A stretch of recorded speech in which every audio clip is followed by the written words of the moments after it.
Dzukou Valley, 8,045 feet. By far the best known trekking route in Nagaland is nothing less than a magical land of lush greenery. Known as one of the most charming valleys in all of Nagaland, Dzukou Valley is a spectacular visual treat of emerald green hills, lush forest, serpentine streams, and myriad colorful blooms that dot the vast caldera of the valleys and its meadows. It's a trekking destination that doesn't demand you to be a pro. It can be accessible to all, provided you take some basic preparation. The trek itself gives you ample scope to explore the region, its culture, heritage, and its own ethnicity. So in a way, Dzukou Valley Trek offers a chance of having a trip in disguise, which starts from Dimapur station, where our car was waiting for us. Dimapur is the only city in Nagaland that has rail and air connectivity to other cities in the country. Private or shared cabs and buses are easily available from Dimapur to Kohima. Kohima is the base to begin the Dzukou Valley Trek. We are out now to cover a 90-kilometer distance in our private car, and the destination for the day is Kigwema village.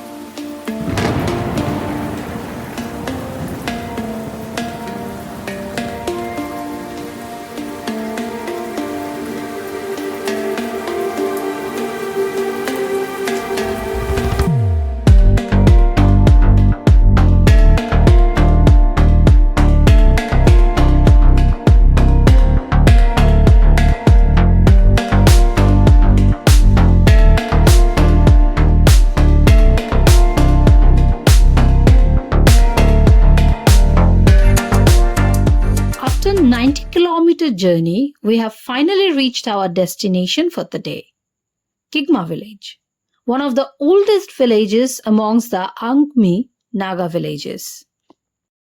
It's located 15 kilometers south of Kohima, which is the capital of Nagaland. In the village of Kigwema, which literally means people who inherit or occupied the houses, Terranova has arranged a cozy, comfortable lodging for us. A beautiful homestay with a perfect ambience.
Rainy day, mountain in the backdrop.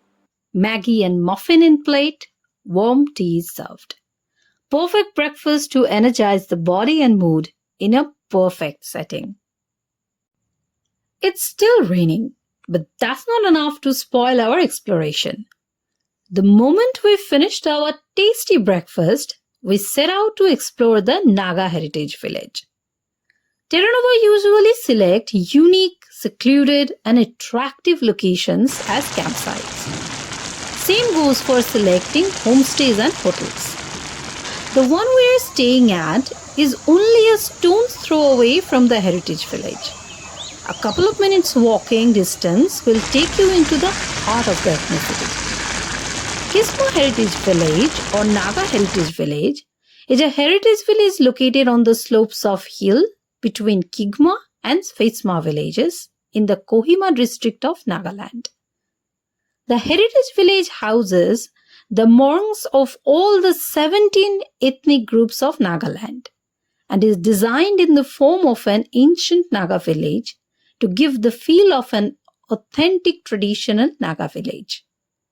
The word Naga originated as an exonym.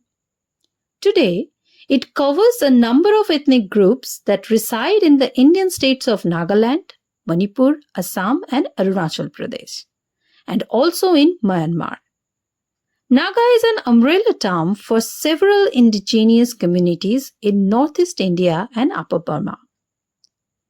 The Heritage Village is also the venue of the annual Hornbill Festival that is celebrated from 1st to 10th of December since December 2000. To encourage interethnic interaction and to promote cultural heritage of Nagaland, the government of Nagaland organizes the Hornbill Festival every year.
After exploring the village, now we are back in our homestay. As we all know, mountain and appetite has a very sweet relation. After a long day of exploration, now it's time to satiate the hunger. Rice, dal tarkari and chicken in the menu. And along with it, it's time for briefing. As the trek will commence tomorrow, what to expect on the trail and how to negotiate it, that's the motto of the discussion now.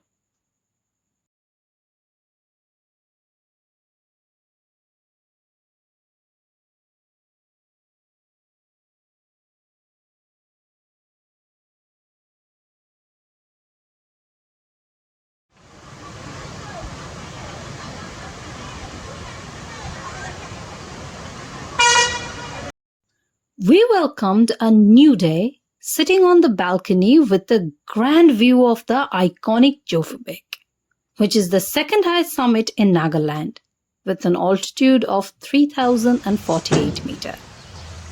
The trek starts today, so the preparation has already begun. But before the trek begins, the 15-kilometer car ride up to Vishwema checkpost is yet another adventure. Initially, you have to follow the NH39 from Kohima to the checkpost. But the journey as it progresses becomes rough as the road turns uneven and spread through forests of bamboo and deodar.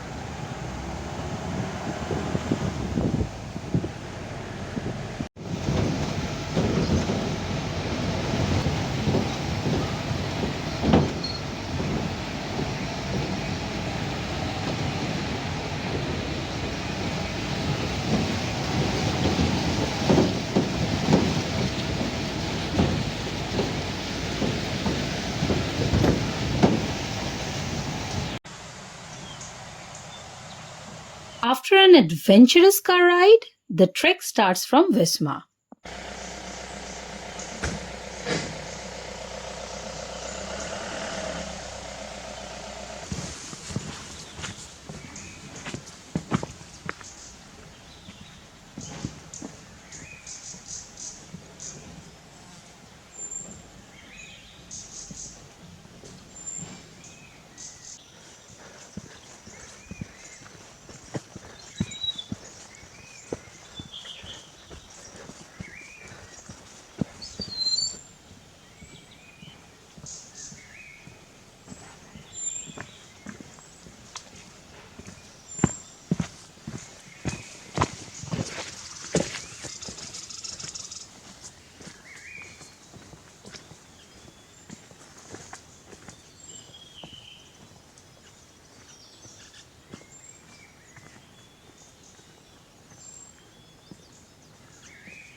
Unlike usual assumption and presentation, Dzukou Valley trek is not just about the emerald green hills and pristine valleys.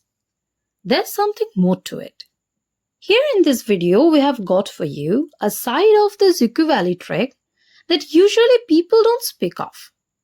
Where the road ends, the trail climbs steeply towards the left, spar along a stream, for 1 kilometer. But it's a kilometer you should not underestimate. The trail eventually meets a resting shade, also known as the Crying Child Valley. As we continue hiking along the left of the stream through the thick forest, the complete uphill trail becomes so steep that at places you need to get down on all fours. So to get more sneak peeks and detailed information about famous and not so common trekking destinations, don't forget to subscribe to our channel and hit the like button and stay tuned.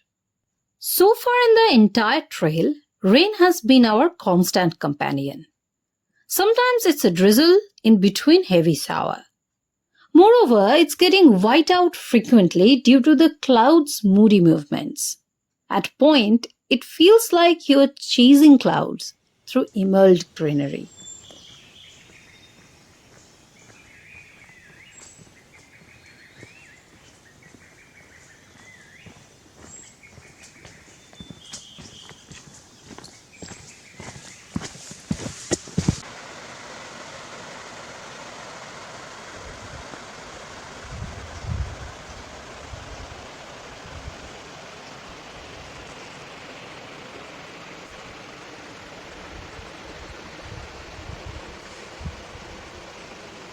Approximately 9 to 10 kilometers Dzukou Valley trek is a 6 hours hike, mostly through ascending trails with some steep stretches. From here on, you would be walking amidst a dwarf bamboo forest which resembles tall grass from afar. Across the hairpin pass, the trail skirts below the ridge for 200 meters before coming to a split. The rest of the hike is through the lush green valley. But this valley trek is most unlikely of any other valleys you have hiked on so far, be it Kashmir, Himachal or Uttarakhand. It has a unique flavor to offer, and that's its USP. It's the reason the trek has become so popular. More so because the topography indicates that the valley is in the bottom of a large crater or caldera of a long extinct volcano, and one can look down upon it from the rim of the caldera. At 2,400 meters, there is a special kind of beauty, almost desolate, especially in the long shadows of early morning or late afternoon.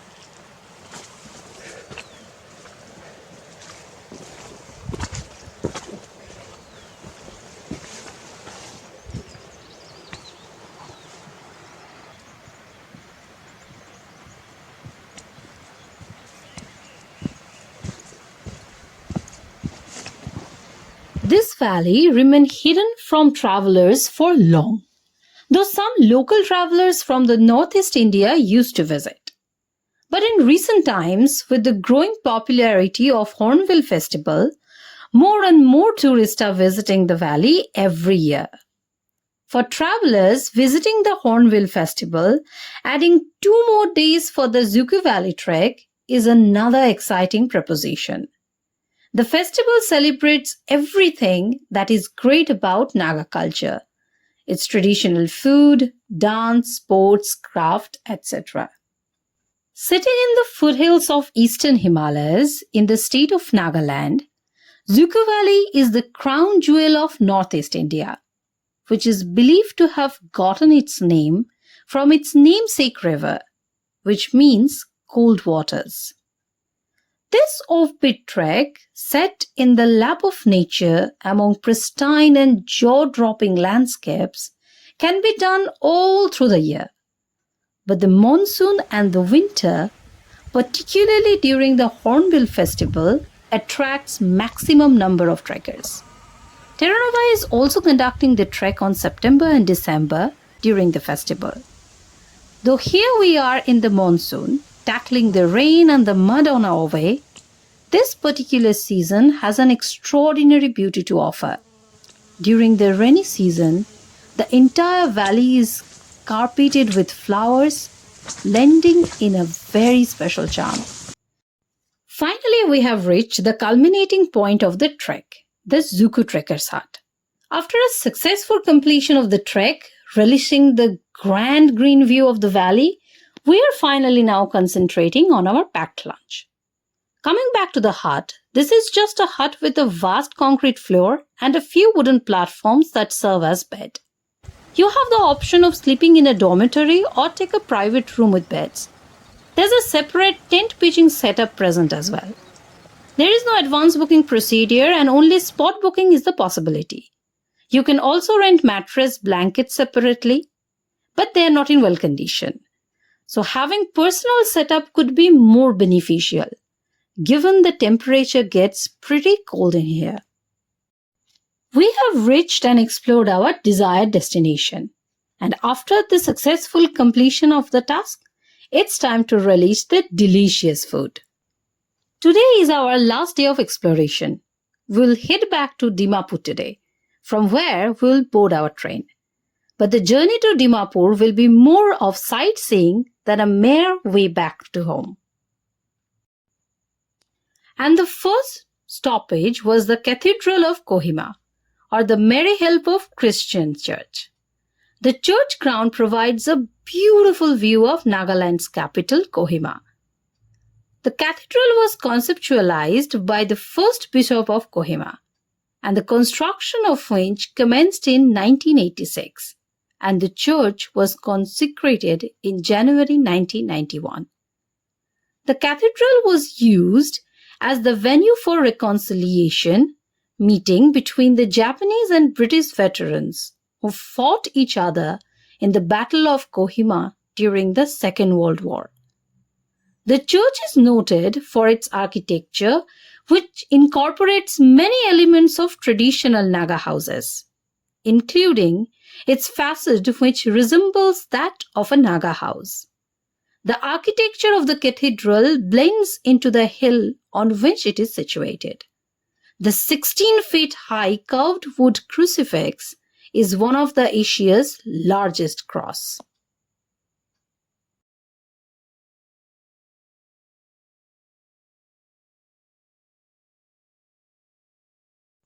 The last stoppage was Kohima War Cemetery, which is a memorial dedicated to soldiers of the 2nd British Division of the Allied Forces, who died in the Second World War at Kohima in April 1944. After exploring the beautiful valley, we are finally waving goodbye to it. But not for long. We'll bring you back soon. So to explore this beautiful region, don't forget to contact Terranova Adventure.